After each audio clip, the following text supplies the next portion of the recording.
Le son de la sirène qu'entendent les Ukrainiens avant les bombardements russes. Pour ces réfugiés, ce bruit symbolise la guerre que leur pays subit depuis 1202 jours. Des manifestants venus devant le stade d'eau vive pour protester contre la participation de 9 Russes à la prochaine Coupe du Monde de canoë-kayak ici à la fin de la semaine. La Fédération internationale les a autorisés à naviguer sous bannière neutre. Les athlètes russes et biélorusses ne doivent pas participer aux compétitions internationales, qu'ils soient ou non sous la bannière neutre.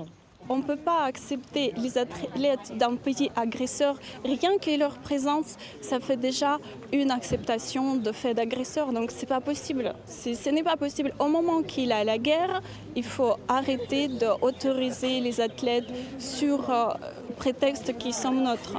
Victoria Ous est kayakiste ukrainienne, réfugiée à Pau depuis le début de la guerre. Qualifiée aux derniers Jeux Olympiques de Paris, elle va participer à cette Coupe du Monde et se retrouver dans le même bassin que les Russes. On voit qu'est-ce qui se passe dans le site internet, dans les médias sociaux.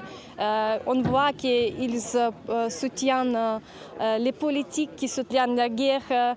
Ils partent avec les politiques. Donc je ne peux pas dire que le sport, ce n'est pas politique. Sport, c'est politique. Quelques athlètes, notamment italiens et brésiliens, ont écouté les revendications des Ukrainiens. Pendant ce temps-là, les équipes s'entraînaient sur le bassin d'eau vide de Pau. La compétition démarre vendredi jusqu'à dimanche.